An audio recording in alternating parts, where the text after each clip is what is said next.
meu nome é Maria Gabriele, estes são o Zag e a Milena, e nós vamos apresentar sobre os marcadores sorológicos e moleculares HBV. Agora nós vamos falar sobre os marcadores sorológicos. Para o diagnóstico laboratorial da infecção, são utilizados os marcadores sorológicos, antígenos e anticorpos. Os antígenos são o antígeno HBS e o antígeno HBe, e os anticorpos é o anti-HBS, o anti-HBe e o anti-HBc, IgM total.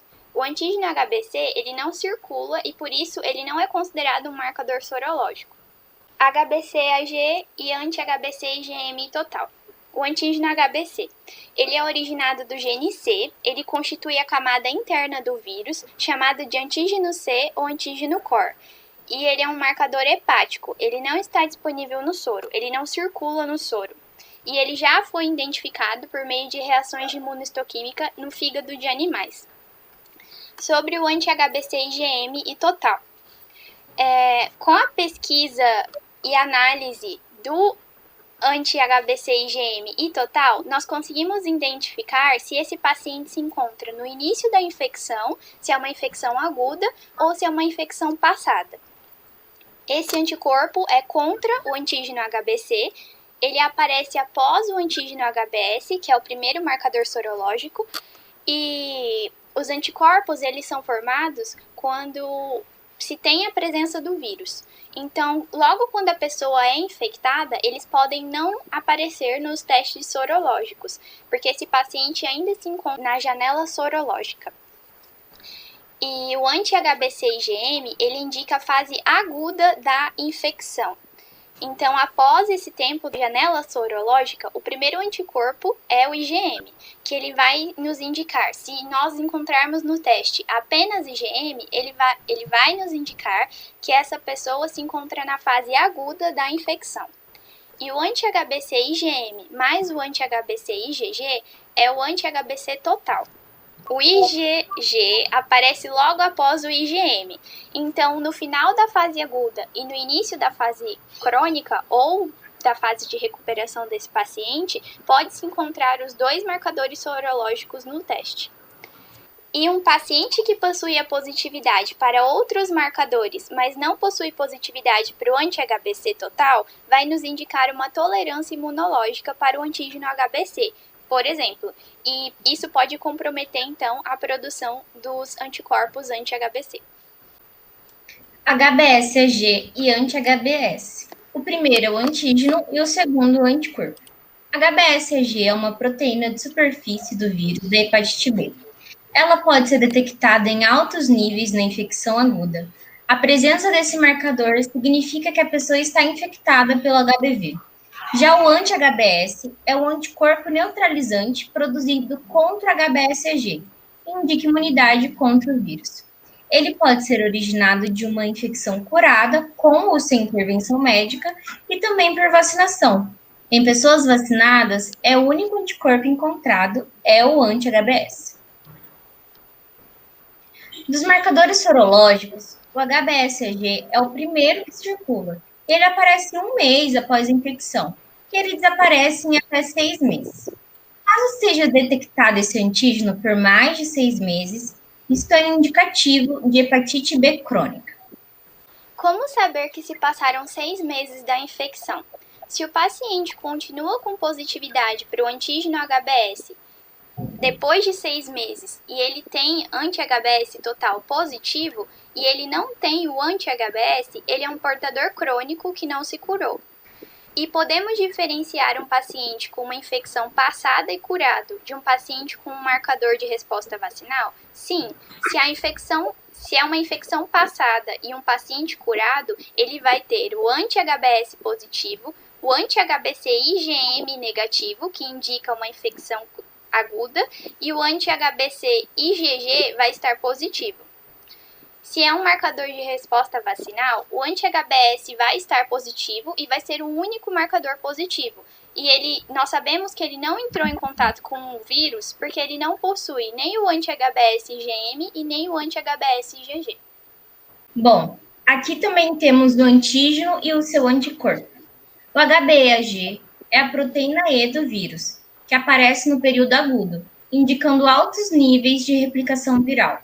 Ele é um marcador de replicação. Já o anti-HBe é o anticorpo produzido contra o HBeAg, e ele é capaz de controlar de maneira limitada a replicação do vírus. De maneira limitada, porque ele não indica a cura. Quanto maiores os níveis de HBeAg, maior o grau de infectividade, ou seja, maior a possibilidade de contaminação de outras pessoas, caso elas sejam expostas às vias de transmissão, podendo ser sangue ou secreções. Por outro lado, níveis mais baixos de HBeAg estão associados a um desfecho mais favorável e maiores chances de cura. Então, HBeAg positivo é um mau prognóstico, pois o vírus está replicando. E HBe e anti-HBe positivo é um bom prognóstico, porque o vírus está sendo impedido de replicar. Mas vale lembrar que existem casos onde HBeAg é negativo, mas o HBV-DNA é positivo.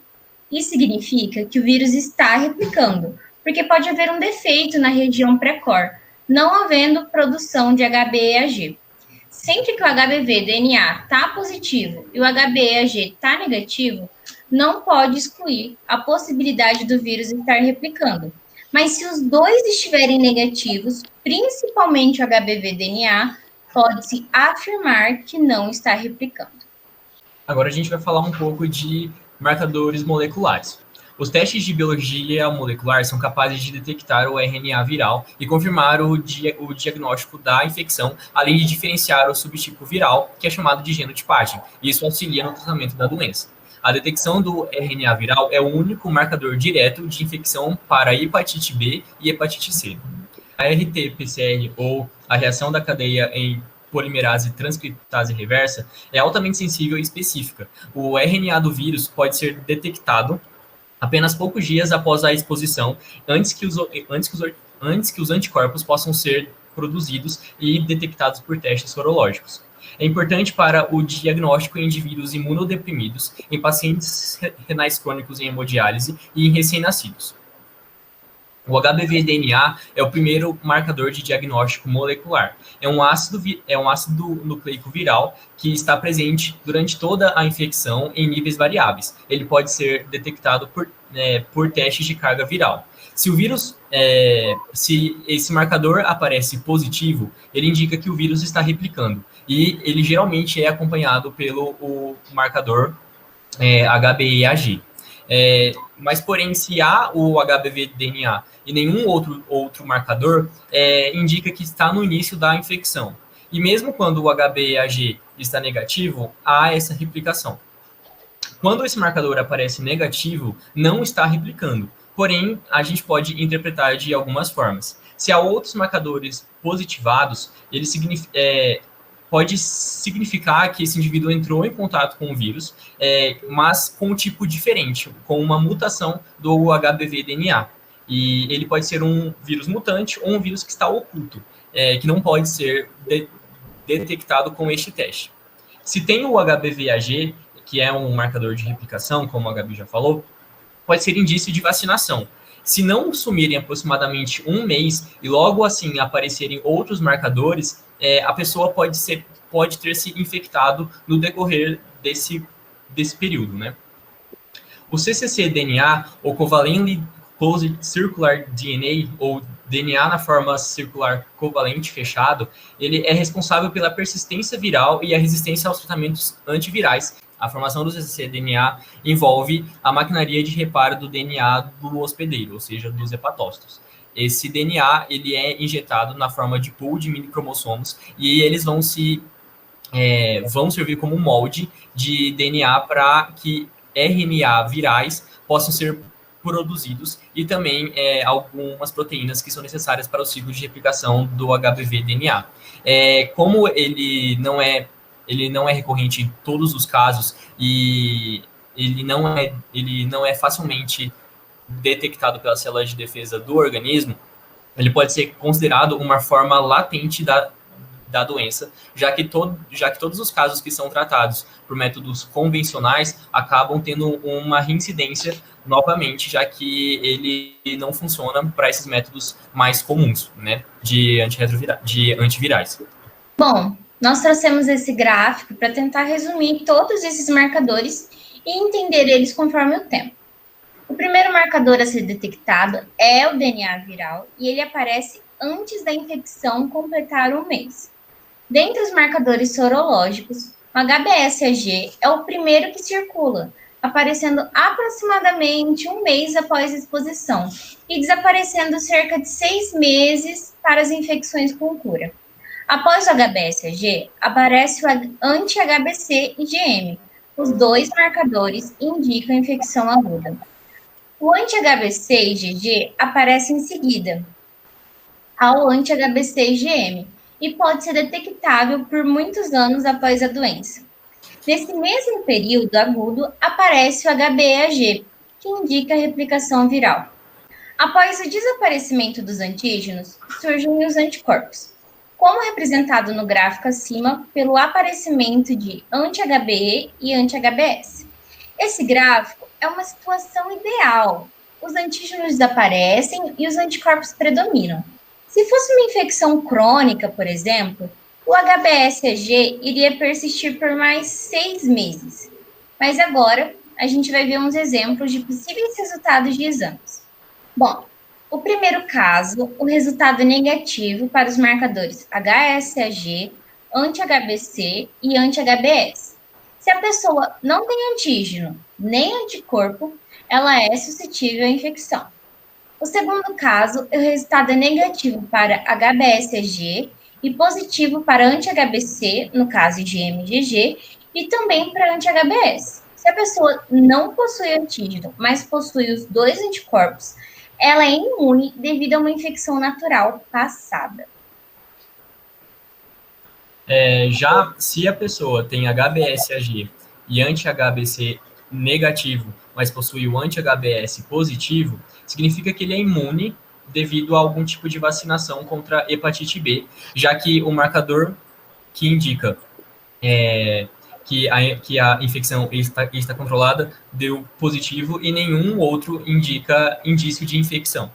Já no caso do HBsAg, do anti-HBc e do anti-HBc IgM estarem positivos e o anti-HBs estarem negativos, indica que é uma infecção aguda, já que os marcadores estão positivados, inclusive o IgM, que indica uma infecção mais recente, e o anti-HBc e o anti-HBs, que indica uma infecção mais controlada, está negativo. Então, são critérios de uma infecção aguda. Já no quinto caso, o HBsAg é positivo, o anti-HBc total é positivo e o anti-HBc IgM ele é negativo. Então, como o IgM está negativo, isso nos indica que essa não é uma infecção aguda, essa é uma infecção crônica. E como sabemos que é uma infecção crônica e que esse paciente não está curado? É porque o anti-HBs dele está negativo, então quer dizer que ele não tem anticorpos neutralizantes. Já no sexto caso, o HBsAg é negativo, o anti-HBc é positivo, o anti-HBs é negativo e o HBV-DNA é positivo. Nesse caso, o HBV-DNA está positivo e o antígeno HBs não. Então, estamos diante de um caso de hepatite B oculta, onde ocorre porque o cccDNA vai para o núcleo e fica de forma latente. Essas são as nossas referências. Muito obrigada.